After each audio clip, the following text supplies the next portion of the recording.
SIR democracy को बचाएगा या वोटर्स को चुप कर देगा। नमस्कार दोस्तों, आप देख रहे हैं लॉकुम।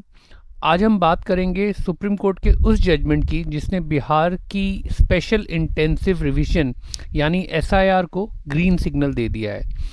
कोर्ट ने कहा कि एसआईआर एक ऐसी एक्सरसाइज है जो एक्यूरेट और इंक्लूसिव इलेक्टोरल रोल बनाने की तरफ एक कदम है।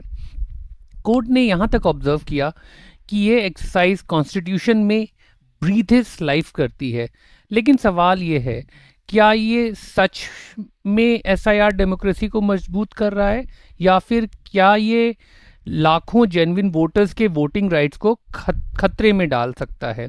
चलिए समझते हैं। देखिए, सुप्रीम कोर्ट का एक जजमेंट था ADR association of democratic rights versus election commission of India के केस में। ये इलेक्शन कमीशन ऑफ इंडिया, ये जजमेंट प्रोनाउंस हुआ था रिट पिटीशन नंबर 640 ऑफ 2025, और इसमें जो जजेस थे chief justice of India justice Suryakant और जस्टिस जॉयमाला बागची। ये जजमेंट जस्टिस सूर्यकांत ने पेन डाउन किया है और जस्टिस जॉयमाला बागची ने इस जजमेंट पे अपनी अग्रीमेंट दिया है। ठीक है। अब इलेक्शन कमीशन का स्टैंड काफ़ी सिंपल है इस केस में। उसका कहना है कि डेमोक्रेसी तभी स्ट्रांग होगी जब वोटर लिस्ट एक्यूरेट होगी। अगर वोटर लिस्ट में डुप्लीकेट एंट्रीज हैं, डेड पर्सन्स के नाम हैं या इनएलिजिबल एंट्रीज हैं तो इलेक्शन प्रोसेस कॉम्प्रोमाइज़ हो सकता है। इसीलिए एसआईआर लॉन्च किया गया और इसी लॉजिक को सुप्रीम कोर्ट ने भी ब्रॉडली एक्सेप्ट किया। कोर्ट ने कहा कि इलेक्टोरल रोल की प्योरिटी और इंटीग्रिटी डेमोक्रेसी के लिए एसेंशियल है। यहाँ तक तो सब ठीक लगता है, लेकिन कंट्रोवर्सी शुरू होती है ग्राउंड रियलिटी से। सबसे पहला इशू था डॉक्यूमेंटेशन का। रिपोर्ट्स के मुताबिक जो वोटर्स 2003 के बाद इलेक्टोरल रोल में आए थे उनसे डॉक्यूमेंट्स मांगे गए, मतलब आधार, बर्थ सर्टिफिकेट, डोमिसाइल सर्टिफिकेट या दूसरे सपोर्टिंग डॉक्यूमेंट्स। लेकिन जो वोटर्स 2003 से पहले इनरोल्ड थे उनके लिए फ्रेश वेरिफिकेशन की रिक्वायरमेंट नहीं थी। अब सवाल उठता है, एक ही डेमोक्रेसी में दो कैटेगरीज के वोटर्स क्यों?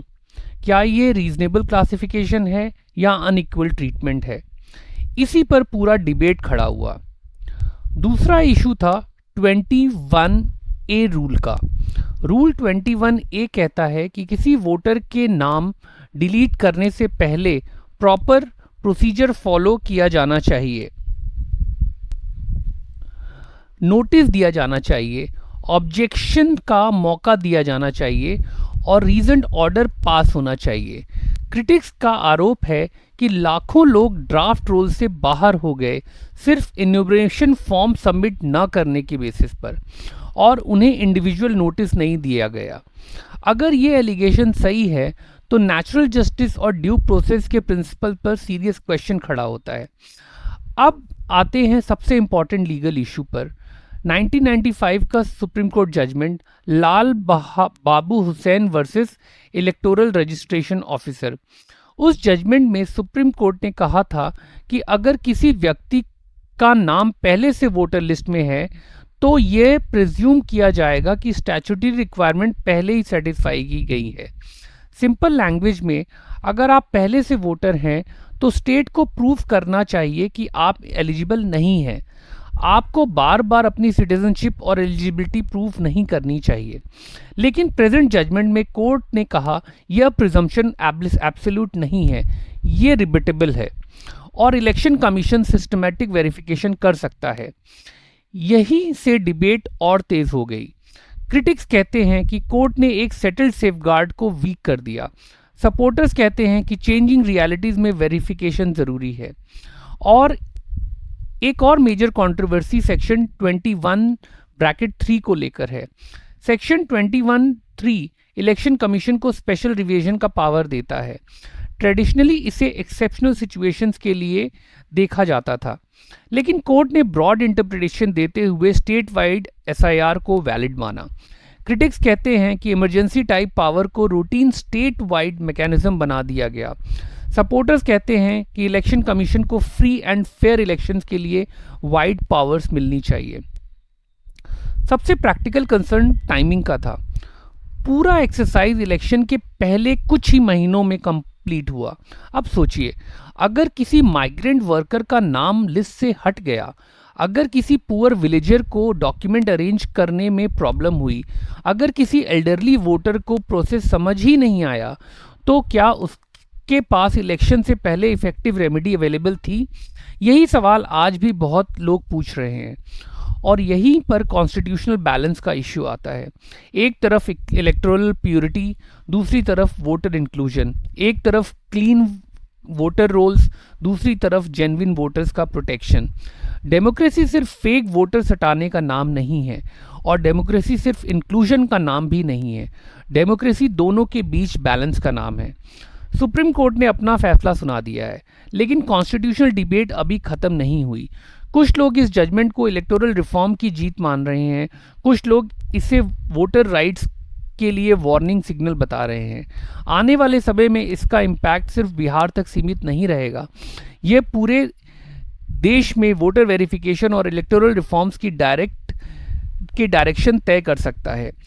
अब इस जजमेंट में कुछ चीज़ें जो देखते हैं कि टाइमिंग्स के बारे में हम लोग ज़रा डिस्कशन कर लें कि टाइमिंग्स के बारे में सुप्रीम कोर्ट ने क्या कहा। देखिए, 24 जून 2025 को एसआईआर का नोटिफिकेशन इशू हुआ। 25 जुलाई 2025 तक डेडलाइन थी इन्यूमरेशन फॉर्म्स भरने की, जिसमें 65 लाख लोग एक्सक्लूड हो गए। 1 अगस्त 2025 तक ड्राफ्ट रोल पब्लिश हुआ, जिसमें 7.24 करोड़ लोगों का नाम था।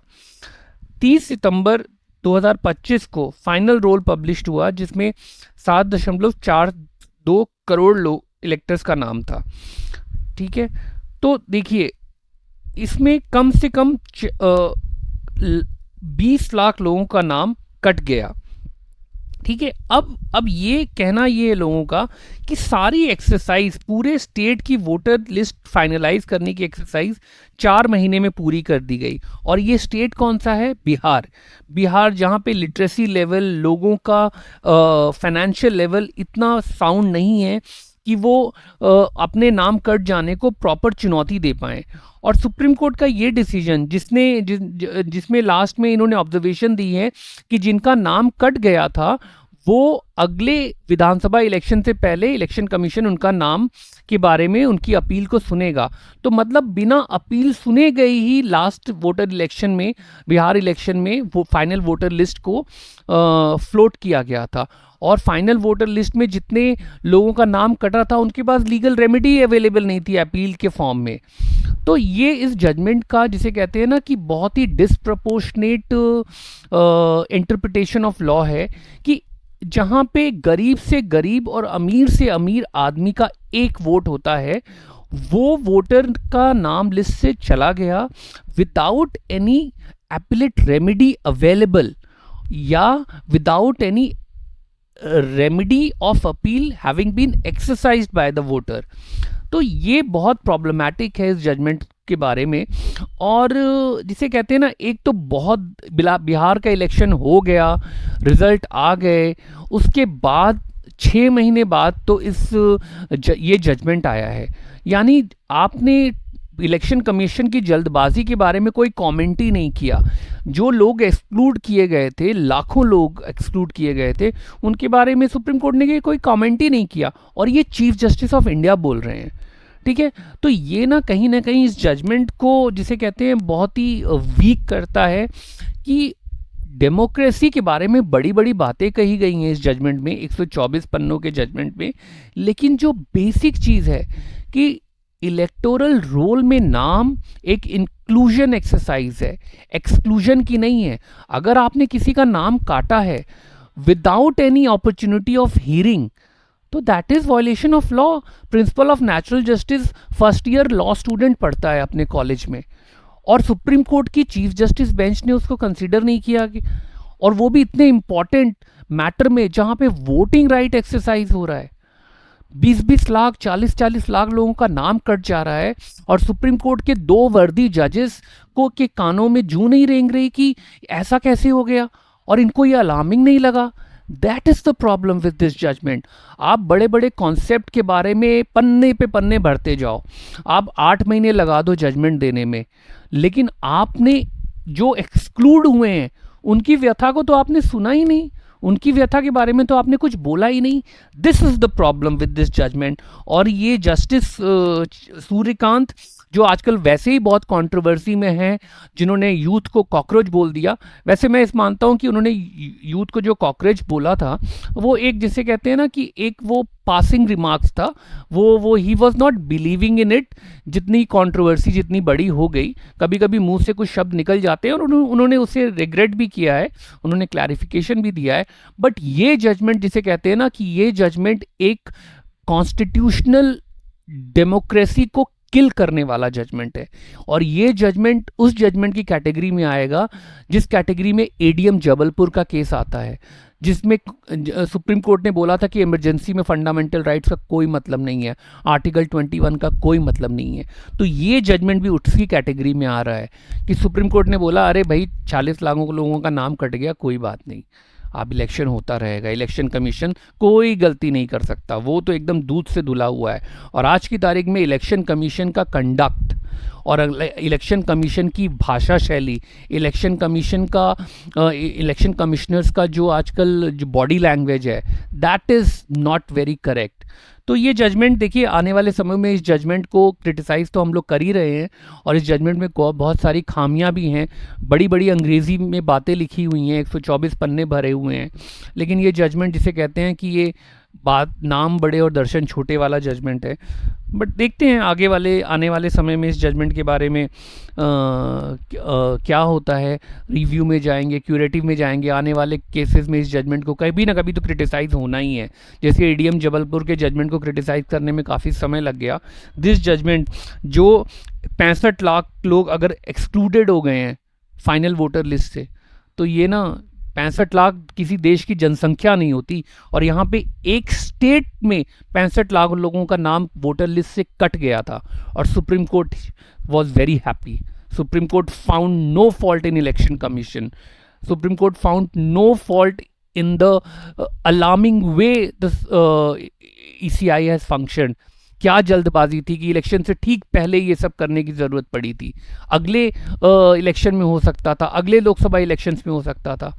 ये जो टेंडेंसी होती है ना कोर्ट्स की कि स्टेट या सेंट्रल गवर्नमेंट की फंक्शनरी या ईसीआई की सारी चीज़ों को अच्छा अच्छा कह देना, ये सबसे बड़ा फ्लॉ है किसी भी कोर्ट ऑफ लॉ का, कि आप सिटीजन्स को एक तरफ और स्टेट को एक तरफ में आप स्टेट को ऊपर ठहरा दें। ये बहुत बड़ी प्रॉब्लम है इस जजमेंट में।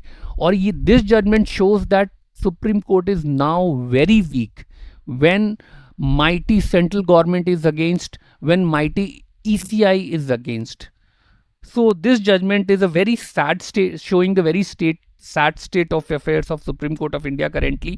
And जिसे कपिल सिब्बल साहब ने बहुत पहले कहा था कि I have no hope from the Supreme Court, ये जजमेंट भी यही कह रहा है कि बड़े बड़े मुद्दों पर supreme court is coming out very weak and जिसे कहते हैं ना कि टीथलेस जजमेंट, रिलीफलेस जजमेंट।